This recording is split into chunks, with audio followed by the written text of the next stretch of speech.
This is the jet skis. Oh yeah. This was my second day in Guinea, and my friends that had brought me all this way to start this great business venture wanted to take me and show me around the Isthmus of Conakry and go out to the islands out there that basically Robinson Crusoe was written about. It's a beautiful atoll out at the end of the Isthmus of Conakry.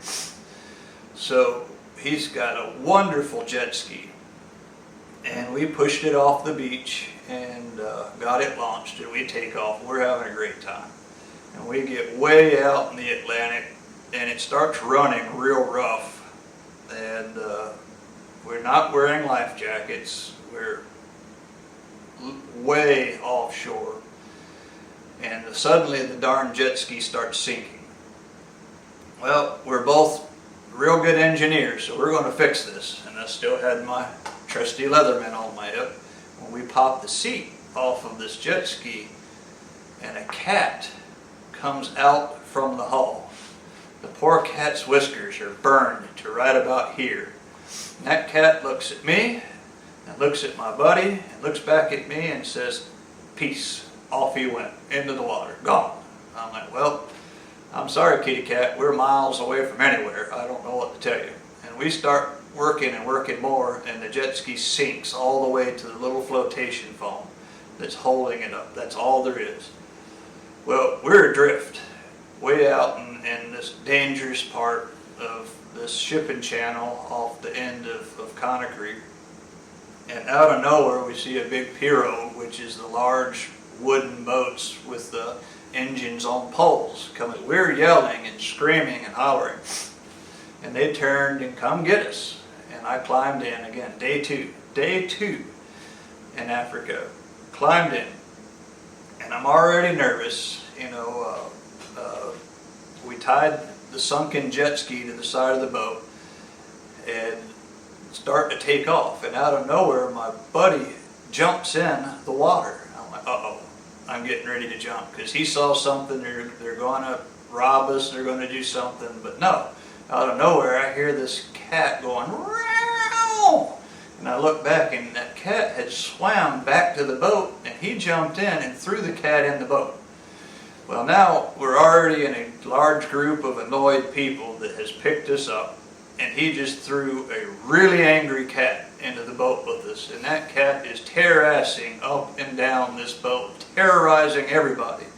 And out of nowhere, this old grandma with white hair, flowing white hair everywhere, like ninja snatches the cat and shakes it and throws it in her lap, and the cat says, "I'm cool," and sat down, and that was it.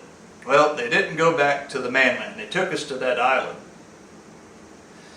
And I'm like, well, this can't be good.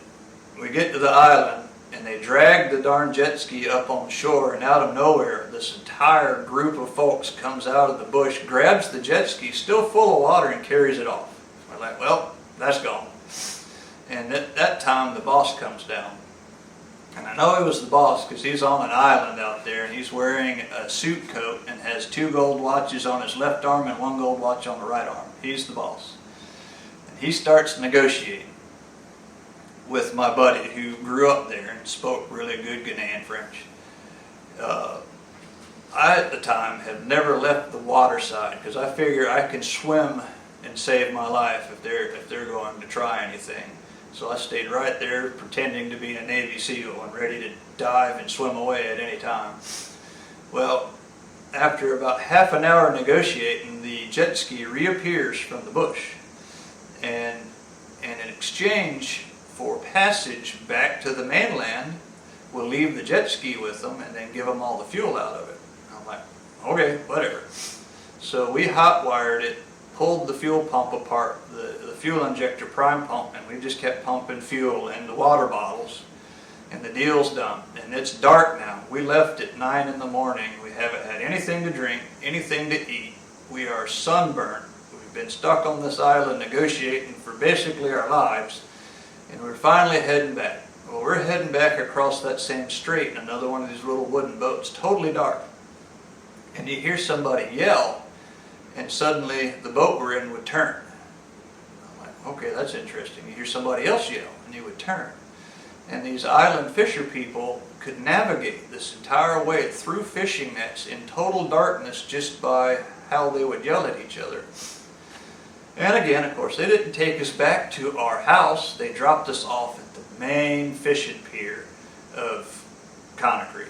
And here we are, popped up at like 9:30 at night. Two Caucasian gentlemen that are totally fried from a day's experience into this open air big fish market. And out of nowhere we hear all kinds of crashing and noise and bang and this and that.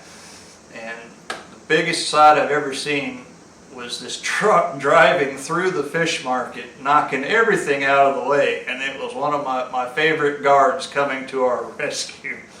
He screeches up, yells at us, "Get in the truck," and me and my buddy jump in and duck in the back of this truck, and we hear a smack, splat, and people bouncing, and then he jumps back in, our old guard. His name was Babalai. I'll never forget this guy. And he tear asses out of that fish market, people screaming, and we survived. We got out of there, made our way all the way back through downtown Conakry and got back to our house.